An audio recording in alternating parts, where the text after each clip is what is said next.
Salam olsun əziz və böyük Türk millətim. Salam olsun MKTV izləyicilərimiz. Salam olsun Mustafa bəy sizə. Demək, ayın 3-də Venezuelada baş verən operasyon Maduro'ya qarşı olan operasyon, Cumhurbaşkanı Maduro'ya qarşı operasyonu. Bir də bəndən eşidin və araşdırdığım bilgilər var. Bəzi bilgiləri çatdırmaq istəyirəm. Heç də hər şey göründüyü kimi deyil. Yəni, Maduro operasyonu çoxdan hazırlanmışdır və bu operasyon birbaşa Donald Trump'ın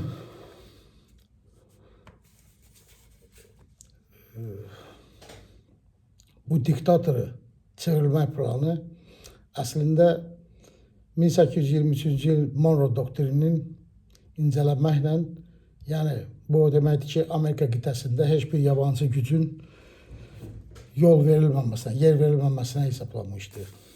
Burada operasyondan öncə ilk öncə kendi generalları ihanet etmişdilər Maduro'ya. Çünki operasyon başlamamışdan öncə 15 dəqiqə öncə üst qat ordunun üst qat 12 generalının digital para hesaplarına 1,2 milyar dolar pul akıtılmıştı. Və həmin generallar da orduya səsinizi çıxartmayın əmri vermişlər və heç bir təpki göstərməyin. Və bu operasyon başlayarkən burada bəzi qeydlər etmişəm.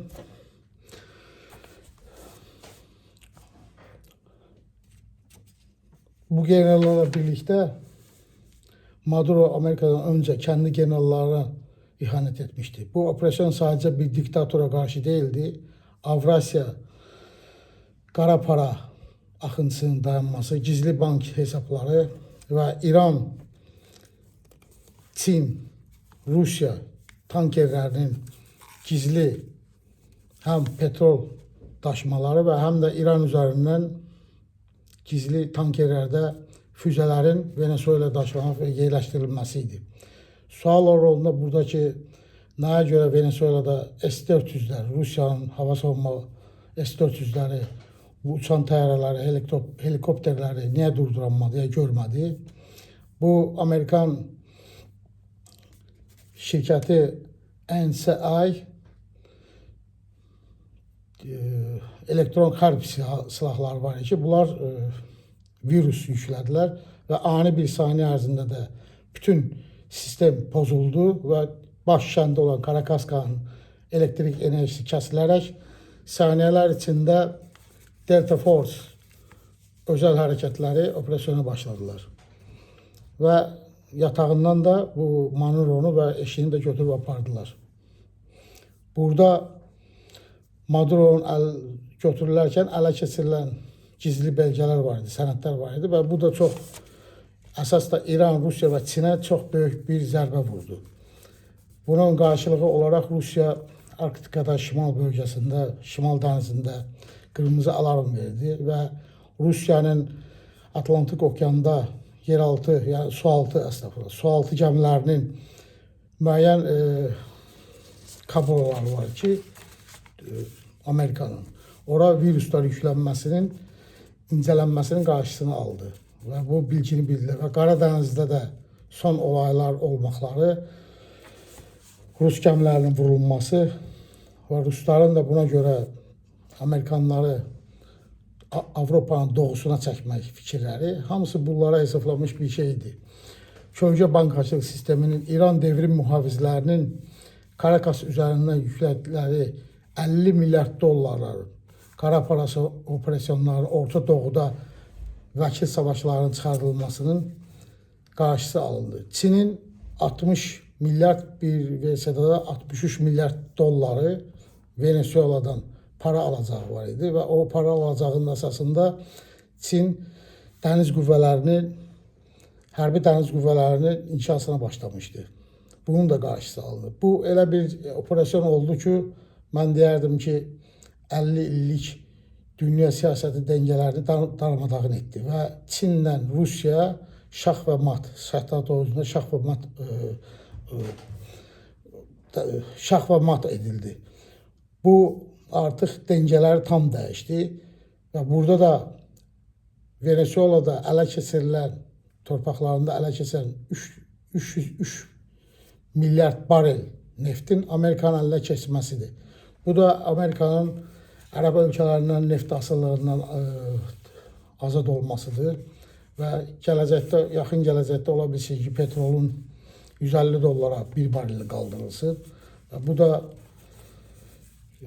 dünya ekonomikasında böyük dəyişikliklər olacaq. Həm altında, yəni qızılda, həm də petrolda. Bu da gələcəkdə qida ekonomikasına, taxıl tədarükünə və bir çox dünya ekonomikasına təsir edən bir şeylər olacaqdır. Burada çox böyük bir operasyon apardılar. Fiber optik kablolara sabotaj cihazlarının yüklənməsinin Ruslar tərəfindən Atlantik okeanda sualtı gəmiləri vasitəsilə onun da bilgiləri sızdırıldı. Demək olar ki, Amerika bu oyundan bir dənə tək Venezuela diktatorunu endirməyindən dünyanın siyasi dəngələrini, 50 illik siyasi dəngələrini tam alt üst elədi. Bu bir başlanğıçdır. Çünki yeni dünya düzenində sıfırlanma gedir. Və bu qarşıda gələn Çinin ekonomikasının çöktürməsi Rusiyanı məcburən Amerikanın yanında olmasına gətirib çıxardacaq ki, Çinə qarşı, Çində pasifdə çıxan savaşa qarşı. Mən öncə də demişdim.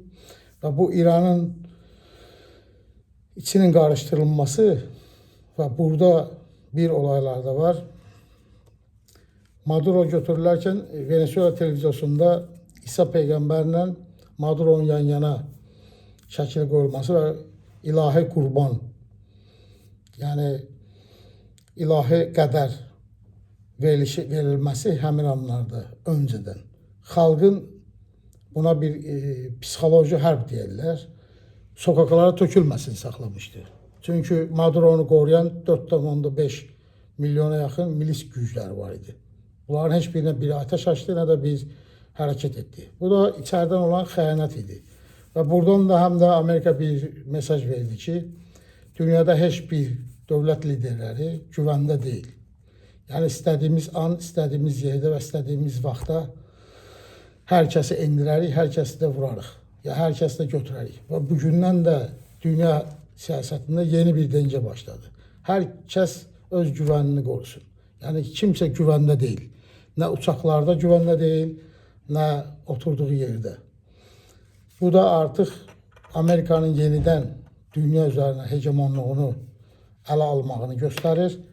Globalistlərin və evangelist, siyonist, anglo-sakson bu üç gücün. Və bundan başqa da bu yaxınlarda Nijni Novgorodda, Rusiyanın şəhərində Putinin iqamətgahına dronlarla saldırırlar. Yəni Putinə sui-qəsd edilməsini Ukraynanın adına yönəldirlər. Amma bu Ukrayna etməmişdir. Bunu CIA və MI6 İngiltərənin istihbaratı və Amerikanın CIA etmişdir. CIA'nın içində də bir qrup var ki, bunlar bəzi etdikləri operasyonları Cumhurbaşkanı Trump'a demirlər. Çünki bunlar Milli Təhlükəsizlik ANB dedikləri, yəni Agenskiya Nasionalnej Bezopasnosti Milli Təhlükəsizlik Agentliyindən CIA-nın içində olan bir qrupdur. Bunlar hansı ki, bəzi operasyonlar var ki, onları sonradan bildirirlər Trump'a. Ona görə Trump bu işlərdən bəlkə də ola bilsin ki, xəbər olmamışdı Putinə saldırılardan. Bu qrup Putini fiziki götürmək istəyir. Bu qrupun içində olanlar isə Anglo-Sakson və sırf Amerikan milliyyətçiləridir. Bunlar hər şey göz alanlardır. Bunlardan ötürü fərqi yoxdur nə baş verir, kim aradan götürürlər. Və bu Delta Force qrupu öncəki əməliyyatları Saddam Hüseynə qarşı olmuşdu. Narko kartel, Meksikan karteli El Chapo'ya qarşı olmuşdu. Kolumbiya narko kartelinin böyüyü Pablo Escobar'a qarşı olmuşdu. Bəzi adamlar deyir ki, bu Qaddafiyə də qarşı edilən həmin qrup etmişdi. Xeyr, Qaddafiyə qarşı katliamı törədən özəl hərəkət tam başqadır. O tam başqadır. Bir verişimdə də onun haqqında da bilgi verərəm. O grup tam başqadır və o paralara, onlara da 300 milyon dollara yaxın para verilmişdi Qəddafinin öldürülməsinə. Yəni heç kəs bu gündən nə güvəndə deyil, nə dövlət başçıları, nə generallar, nə başbakanlar, nə istihbarat başkanları. Əsas dövlətin bu üst qatlarıdır. Hər kəs güvənini saxlamalıdır və paşalarımızın, lazımlı generallarımızın qorumaları hamısı artırılmalıdır. Çünki bu son uçaqların olayları, uçaq düşməkləri, həm Azərbaycandan qalxan Türk Silahlı Qüvvələrincə 130-u, həm Ankaradan qalxaraq Libiyaya gedən uçağın düşürülməsi, bunlar hamısı heç də boş-boşuna deyil. Hamısı planlı şəkildə olan bir şeydir. Bugünü bu qədər. Allah'a emanet olun. Nə mutlu Türk'üm deyənə. Və sonunda da bir söz deyim. Xalqını yaşat ki, xalq da devleti yaşatsın. Devlet xalqı yaşadar, xalq da devleti. Bu eski Türk atalar sözləridir. Sağ olun.